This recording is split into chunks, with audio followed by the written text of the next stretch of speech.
कहानी की शुरुआत होती है एक ग्रुप एक्सप्लोरर्स से, जिनकी लीडर है सोफिया, और वो सब पैसिफिक ओशन में मौजूद है। सोफिया एक बहुत ही बड़ी फीमेल शार्क लिलीज को तलाश कर रही है। अचानक उनके सिस्टम पर एक अलर्ट आता है कि वो शार्क उनके बहुत करीब आ चुकी है। सोफिया तुरंत सभी डाइवर्स को ऑर्डर देती है, नीचे उतरो और शार्क को पीछे से कवर करो। जिसके बाद कुछ डाइवर्स समुद्र में छलांग लगा देते हैं, जिनमें सोफिया का हस्बैंड क्रिस भी शामिल होता है। थोड़ी देर की तलाश के बाद वो एक छोटे मरे हुए व्हेल मछली को देखते हैं, लेकिन किसी को समझ नहीं आ रहा कि वो मरी कैसे। क्रिस उसके करीब जाता है और देखता है कि उसके जिस्म पर शार्क के काटने के निशान हैं। तभी अचानक बहुत सारी फीमेल शार्क्स निकल आती हैं और पता चलता है कि वो सब लिलिस की बेटियां हैं। तभी लिलिस खुद सामने आ जाती है और सब उसे देखकर हैरान रह जाते हैं, क्योंकि उसका साइज पिछली बार के मुकाबले में डबल हो चुका होता है। 2 महीने पहले जब वो सब लिलिस को देखने आए थे तब उसका साइज 3 मीटर था। अब लिलिस सिर्फ 2 महीने में 7 मीटर लंबी हो चुकी है। सोफिया क्रिस से कहती है कि जल्दी से उसका सैंपल लो ताकि हम उसके तेजी से बढ़ने का राज जान सकें। क्रिस हिम्मत करके उसके करीब जाता है सैंपल लेने, लेकिन लिलिस तुरंत उस पर हमला कर देती है। उसी वक्त क्रिस और सोफिया के बीच कनेक्शन कट जाता है। सोफिया बहुत परेशान हो जाती है और खुद समुद्र में उतर जाती है ताकि अपने हस्बैंड को ढूंढ सके। वो जैसे ही नीचे जाती है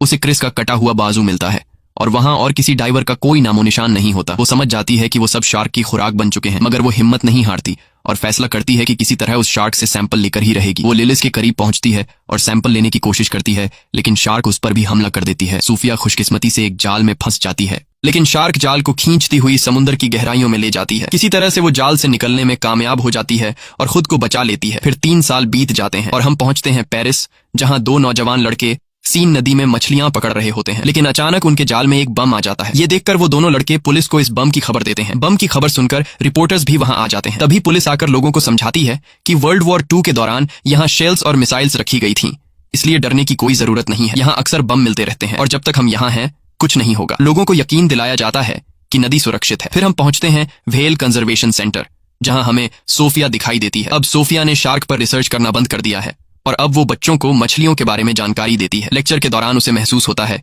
कि कुछ लड़के उसका मजाक उड़ा रहे हैं। वो कह रहे होते हैं, कहाँ है वो सैंपल जो तुम्हारे हस्बैंड ने लाया था? क्या वो शार्क उसे मारकर सिर्फ सैंपल ही छोड़ गई? सोफिया बहुत दुखी हो जाती है और लेक्चर छोड़कर बाहर निकल जाती है। तभी एक लड़की नोरा उसे रोकती है और कहती है, मैं तुम्हारी सबसे बड़ी फैन हूँ, मैं तुम्हारे सारे रिसर्चेस को फॉलो करती हूँ, खासकर शार्क वाले। सोफिया कहती है, मैंने वो सब रिसर्च उसी दिन छोड़ दिए थे जब मेरे हस्बैंड की मौत हुई। उन दिनों की याद मत दिलाओ, मुझे तकलीफ होती है। वो जाने लगती है, लेकिन नोरा कहती है, मैंने पता लगाया है कि तुमने लिलीज के शरीर में एक ट्रैकर डिवाइस लगाई थी। सोफिया हैरान रह जाती है। इसके बाद नोरा उसे अपनी ऑर्गेनाइजेशन ले जाती है ताकि डिटेल में बात कर सके। हमें पता चलता है कि नोरा ने समुद्री जीवों को बचाने के लिए एक ऑर्गेनाइजेशन बनाई है। वो समुद्र में रहने वाले जानवरों से बेहद प्यार करती है। नोरा सोफिया को बताती है कि उसने पिछले 3 साल से लिलीज की मॉनिटरिंग की है और कहती है, सोफिया तुम्हें ये पता नहीं होगा कि लिली सब सीन नदी में है। सोफिया हैरान रह जाती है और कहती है, ये नामुमकिन है क्योंकि शार्क फ्रेश वाटर में जिंदा नहीं रह सकती। नोरा बताती है कि क्लाइमेट चेंज और पॉल्यूशन ने लिलीज की नेचर को बदल दिया है और अब वो इस माहौल में भी जीने के काबिल हो गई है। हमारे ग्रुप की कोशिश है कि उसे वापस समुद्र में भेज दें, वरना वो किसी भी वक्त मर सकती है। नोरा कहती है, मैं आज रात डाइव करने वाली हूँ, तुम भी साथ चलो। सोफिया हम दोनों शार्क को देखते हैं और उसे उसके घर वापस ले जाते हैं। सोफिया कहती है, क्या डाइव? तुम्हें क्या लगता है ये इतना आसान है? ये बहुत ज्यादा रिस्की है, ऐसा करने से तुम्हारी जान जा सकती है। ये कोई आम सी मछली नहीं, ये दुनिया की सबसे खतरनाक शार्क है। सोफिया वहां से निकलकर अपने घर पहुंचती है। घर जाकर वो अपने हस्बैंड के आखिरी मिशन की वीडियोस देखती है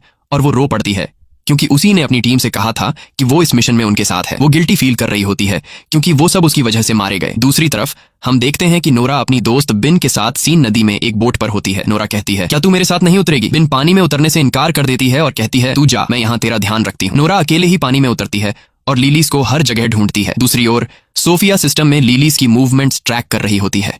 वो देखती है कि शार्क नोरा की तरफ बढ़ रही है, जिसके बाद वो पुलिस को कॉल करती है और बताती है कि नोरा अकेले रिवर के पानी में शार्क को ढूंढने गई है। नोरा अब भी शार्क को तलाश रही होती है। फिर वो एक कार के करीब जाती है जिस पर शार्क के अटैक के निशान होते हैं। उसी वक्त उसे पुलिस के सायरन की आवाज आती है तो वो समझ जाती है कि पुलिस नदी तक पहुंच गई है। वो फौरन पानी से बाहर आती है और भागने की कोशिश करती है, मगर पुलिस उसे पकड़ लेती है क्योंकि इस रिवर में डाइविंग मना है। सोफिया भी उसी वक्त वहां पहुंच जाती है और नोरा को पुलिस के हाथों गिरफ्तार होते हुए देखती है, मगर वो कुछ नहीं कर सकती। पूरी रात वो नदी के पास खड़ी रहती है लिलीज की मूवमेंट्स को ट्रैक करने के लिए। अगले दिन नोरा अब भी पुलिस स्टेशन में होती है क्योंकि वो कुछ भी बोलने को तैयार नहीं होती कि वो नदी में क्यों गई थी। वो सिर्फ कहती है, बस यार मैं तो नहाने गई थी। इंस्पेक्टर का नाम आदिल होता है। वो कहता है, तुम यहाँ से बाहर तभी निकलोगी जब सच बोलोगी, नहाने की कहानी छोड़ो, हमें बेवकूफ समझा है क्या? नोरा कहती है, सुनो भाई, मैं शार्क ढूंढने गई थी। आदिल हंसता है, क्या तू मेरे साथ मजाक कर रही है? नदी में शार्क? ये तो जहरीला पानी है, और फिर वो यहाँ आई कहाँ से?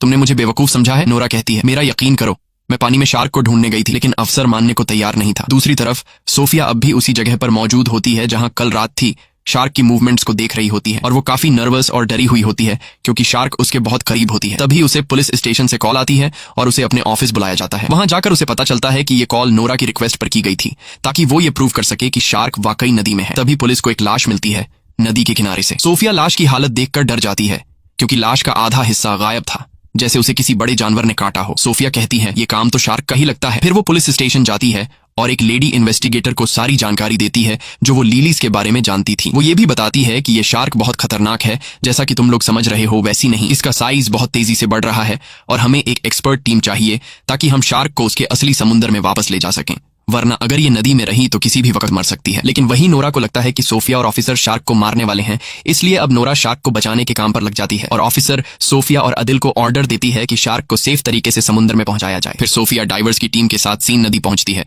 ताकि शार्क को पकड़ सके। दूसरी तरफ नोरा भी चुपचाप उनका पीछा करती है और दूर से शार्क की मूवमेंट्स को देखती रहती है। सोफिया और उसकी टीम ट्रैकर के जरिए लिलीज की लोकेशन फिक्स कर लेते हैं। डाइवर्स जल्दी से सूट पहन के नदी में उतर जाते हैं। नोरा को लगता है कि वो लिलीज को मार देंगे तो फौरन अपनी दोस्त बिन को कॉल करती है और कहती है कि वो ट्रैकर सिस्टम हैक कर दे ताकि डाइवर्स शार्क की लोकेशन ट्रेस न कर सके। बिन उसकी बात मान लेती है और सिस्टम बंद कर देती है। तभी डाइवर्स पानी में लिलीज को तलाश करते रहते हैं और वो लिलीज के काफी करीब होते हैं। उन्हें उसकी मूवमेंट का एहसास होने लगता है। तभी ट्रैकर अचानक बंद हो जाता है और वो उसका लोकेशन नहीं जान पाते। वो सब जल्दी से ऊपर आ जाते हैं इससे पहले कि शार्क उन्हें मार डाले। आदिल हैरान रह जाता है कि ट्रैकर अचानक कैसे बंद हो गया और वो सोफिया से कहता है मुझे लग रहा है कि ये सब तुम्हारा किया धरा है। कसम से अगर कंफर्म हो गया कि तूने ये किया है तो ये तेरे लिए जिंदगी का आखिरी दिन होगा। सोफिया उसकी बातों से नाराज हो जाती है और वहां से चली जाती है और इत्तेफाक से वो नोरा को दूर से देखती है जो छुप के सब कुछ देख रही होती है। तो वो फौरन समझ जाती है कि उसी ने ट्रैकर का सिस्टम खराब किया है। रात को आदिल अपनी अफसर से बात कर रहा होता है और कहता है कि हमें दरिया के आसपास सब रुकावटें लगा देनी चाहिए जब तक हम उस शार्क तक नहीं पहुंचते। तो वो कहती है कि हम नदी का किनारा बंद नहीं कर सकते क्योंकि कुछ दिनों बाद यहाँ एक बहुत बड़ा रेस फेस्टिवल शुरू होने वाला है जिसे हम किसी भी हालत में रद्द नहीं कर सकते। पता चलता है कि ये फेस्टिवल एक बड़ी स्विमिंग रेस है जो सीन नदी में होने वाली है और इसमें देश के सबसे प्रोफेशनल स्विमर हिस्सा लेने वाले हैं। जाहिर है कि सिटी मेयर इस फेस्टिवल को कैंसिल नहीं करेगी क्योंकि इस पर $1 अरब से ज्यादा डॉलर खर्च हो चुके हैं। आदिल बहुत मायूस हो जाता है और सोफिया के बारे में सर्च करता है और उसे सब कुछ पता चल जाता है कि उसके आखिरी मिशन के बाद क्या हुआ था। उसका हस्बैंड और पूरी टीम मर गई और वो अब भी खुद को कसूरवार मानती है। आदिल बहुत दुखी होता है कि उसने उसके साथ सख्त बात की और उसे नाराज करके भेज दिया। अगले दिन नूरा एक वीडियो बनाती है जिसमें वो शार्क के साथ हो रहे जुल्म पर बात करती है। वो कहती है कि हर साल लाखों शार्क मार दी जाती हैं ताकि ब्यूटी प्रोडक्ट्स और अमीरों के खाने बन सकें। ये क्रिएचर भी इंसानों की तरह जीने का हक रखती है। वो अपने जैसे नौजवानों से कहती है कि वो उसकी ऑर्गेनाइजेशन में शामिल हों और लिलिस शार्क को समंदर वापस पहुंचाने में मदद करें। सरप्राइज ये होता है कि वीडियो को लाखों व्यूज मिलते हैं और उसकी टीम में सैकड़ों नौजवान शामिल हो जाते हैं। सबका एक ही मकसद होता है, लेलिस को सलामती से समंदर तक वापस ले जाना। फिर आदिल सोफिया से मिलता है और कहता है मैं माफी चाहता हूँ अपनी बदतमीजी के लिए और वादा करता हूँ कि मैं तुम्हें सिटी मेयर से मिलवाऊंगा।